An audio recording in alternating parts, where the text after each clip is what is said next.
Ciudad de México, Nuevo León, Coahuila, Zacatecas y Morelos, que han aceptado que hay este desabasto de vacunas. Y el problema con el desabasto de vacunas es que pues viene, digamos que a fortalecer una tendencia que ya venía de años atrás, por lo menos los últimos 10 años.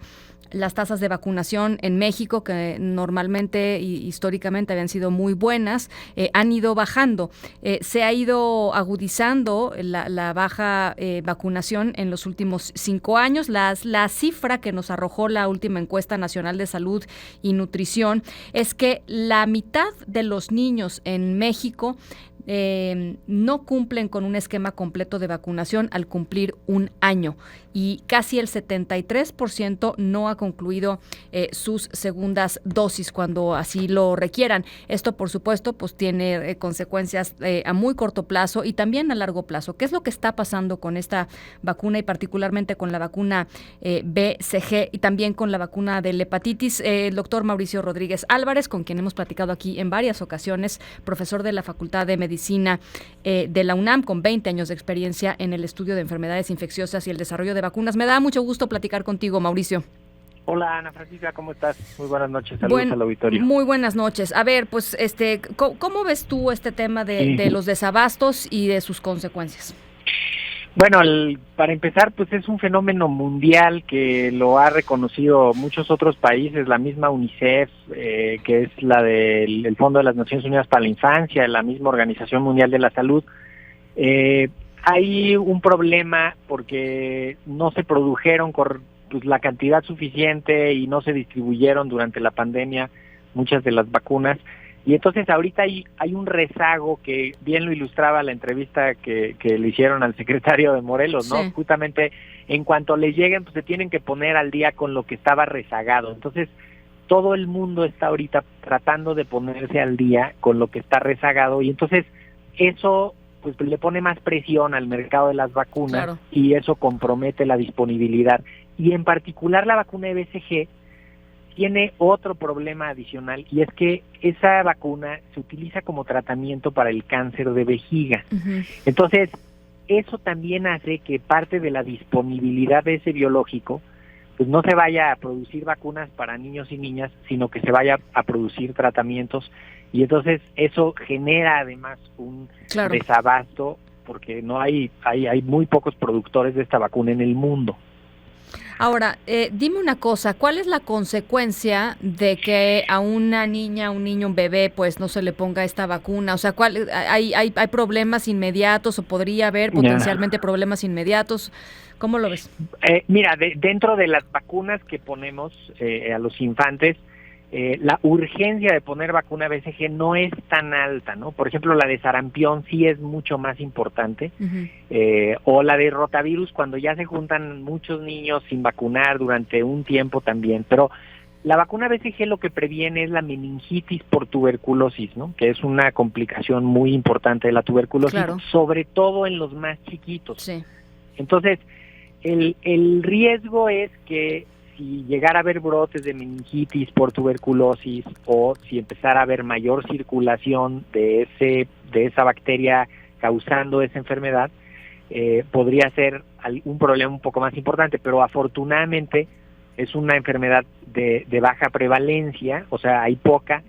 Entonces, este rezago de unos meses, unas semanas, se puede compensar y se logra la protección. Mientras más chiquitos se les pongan la vacuna, es mejor. De hecho, por eso también es importante entender que esa vacuna es más probable que la encuentres en un hospital a que la encuentres en un centro de salud, porque en los hospitales es donde nacen los niños y las niñas y ahí es donde se les pone la vacuna BCG al nacer, como dice la indicación. Entonces, lo que están haciendo seguramente en donde le empiezan a distribuir, pues es darle prioridad a los hospitales donde están naciendo y tratar de poner al día el asunto en los centros de salud. Y el otro problema, nada más para ilustrar la complejidad, es que es una vacuna que viene en un frasco, en el mejor de los casos, de 5 dosis o de 10 dosis. Entonces, si abres ese frasco, necesitas poner esas dosis, pues, idealmente, ¿no? En menos de, exactamente, en esa misma jornada. Entonces, también por eso es es posible que en algunos lugares lleguen y les digan, no, es que hoy no vamos a poner esta, porque se necesitan esperar a que se junten 10 para que se use lo mejor la vacuna. Entonces, todo esto entra en juego, ¿eh? Sí. Ahora, eso que tú dices y que en cierta forma el tema de que regrese la gente puede ser problemático. Lo vimos durante la pandemia de COVID, Mauricio, ¿no? O sea, la gente le decían, pues vuelve la semana que entra y pues ya no regresaban la semana que entra, ¿no? Exacto. Y eso sí puede ser problemático. Sí, o cuando no queda claro de si va a haber o no, pues ya la gente mejor ya ni se acerca, ¿no? Eso se llaman oportunidades perdidas de vacunación. Sí. Y ahí muchas veces pues depende de la persona, o sea, en realidad la población ahorita tiene que también tener una disponibilidad y una actitud diferente, porque pues hay que entender esto que está pasando, es un problema mundial, no es un fenómeno exclusivo de México. Imagínate cuántos millones de niños en el mundo se quedaron sin vacuna BCG en los últimos 2 años. Entonces, se está tratando de poner al día todo el mundo con esas vacunas. Entonces, hay que optimizar su uso y hay que hacerlo pues, lo mejor posible. Ya. Yo tengo una información de que la semana que entra empiezan a distribuir ya las vacunas BCG seguramente a los hospitales, y luego de ahí pues ya cada estado define cómo, que también ese es otro punto. O sea, hay cosas que dependen de los estados, dependen otras de las instituciones que vacunan, el IMSS, el ISSSTE, otras que dependen de la Secretaría de Salud Federal. Es un enredo, ¿eh? Sí, es un enredo y pues sí, y la gente finalmente pues no tiene lo que hace rato platicábamos de las pensiones, ¿no? Bueno, pues la gente no tiene por qué saberlo, o sea, la gente nada más tendría que llegar a su clínica o su hospital y recibir el tratamiento adecuado. En fin, vamos a esperar, ojalá que efectivamente sea rápido la distribución. También hablaban de la distribución de la vacuna de hepatitis, que también se pone de bebitos, ¿no?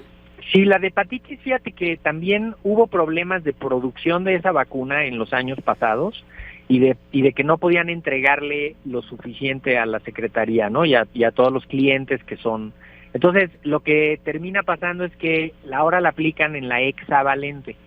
Entonces, la primera dosis de hexavalente se pone a los 2 meses de edad del niño o la niña. Entonces, ahí es donde va la primera de hepatitis B, que va perfecto, o sea, es un buen momento para la protección, y después pues hay que ponerle todos los refuerzos. Esas se ponen 4 dosis terminan hasta los 18 meses de completar el esquema. Y lo mismo, si un día llegan y no hay, pues habrá que regresar, y esto ahorita estamos en un momento de incertidumbres, porque en lo que llegan las vacunas, en lo que se distribuyen, en lo que la gente se entera, en lo que hay o no, hay colonias en las que están en serio voceando, diciendo que van a poner una unidad móvil de vacunación para todos los niños y las niñas. Cuando menos yo he visto eso en la alcaldía de Tlalpan, y hay otros lados donde dicen que no hay porque pues ya se acabaron. Entonces sí hay una variabilidad local muy alta, ¿eh? Sí. Y entre los estados no se diga. Bueno, pues entonces a ponerse buzo, ¿no? Buzo caperuzo, exacto, como dicen ahí, ¿no? E insistir. Sí, a ponerse buzos y también en cuanto haya, pues comunicarlo, informar. Creo que sería mucho más positivo cuando veamos notas periodísticas de decir dónde sí hay. O sea, pero es que, ¿sabes qué? Te voy a decir una cosa, Mauricio. Nosotros tratamos de encontrar dónde sí hay, pero la información no es pública. Sí, entonces sí, a veces, nos encantaría poder decir dónde sí hay. La cosa es que no es público. No, en cuanto sepamos dónde están, podemos ayudarlos también a ustedes para decir, miren, en estos centros, en estos hospitales, ahí hay, y también eso nos va a permitir comunicar de manera más efectiva, y hacer que la gente vaya y se terminen de completar los esquemas, creo que eso, ¿no? Es parte del servicio público que tienen que dar los medios de comunicación. Entonces, por favor, en cuanto lo sepas, por supuesto que estamos abiertísimos a que el chiste es que los niños y las niñas estén vacunados, ¿no? Ese es el propósito de... Sí, que se completen los esquemas. Así igual es. Cuando empiece lo de COVID en octubre, pues desde que empiece hay que también decir dónde van a estar y a qué hora van a estar para que la gente vaya a tiempo, porque pues nos podemos ahí optimizar los recursos y estar protegidos con refuerzos los que tengan que protegerse. Y nosotros te vamos a hablar en las próximas semanas justamente porque lo recordábamos hace ratito antes de que entraras al aire, tú nos ayudaste muchísimo durante los 2 primeros años de la pandemia a entender lo que nos estaba pasando. Entonces, por supuesto que ahora que regrese, digamos, porque además ahí van un poquito arriba los casos de COVID. De hecho, hay varias variantes y subvariantes que están empezando a sonar más. En Estados Unidos tienen mucho ruido y hay que simplemente poner el tema otra vez a la vista. En el regreso a clases hay que hacer un regreso a clases seguro, masivo, del que viene el próximo lunes. Si tienen síntomas, no vayan a la escuela, usen un cubrebocas. Si tienen síntomas, busquen diagnóstico y acompañamiento médico, promuevan la ventilación para evitar cuando menos las primeras semanas que pudiera haber algunos contagios en las escuelas. Esperemos que eso no ocurra, como hemos visto en las veces previas que no ocurre si se toman las medidas. Mauricio Rodríguez, doctor Mauricio Rodríguez, muchísimas gracias como siempre. Un abrazo. Un abrazo.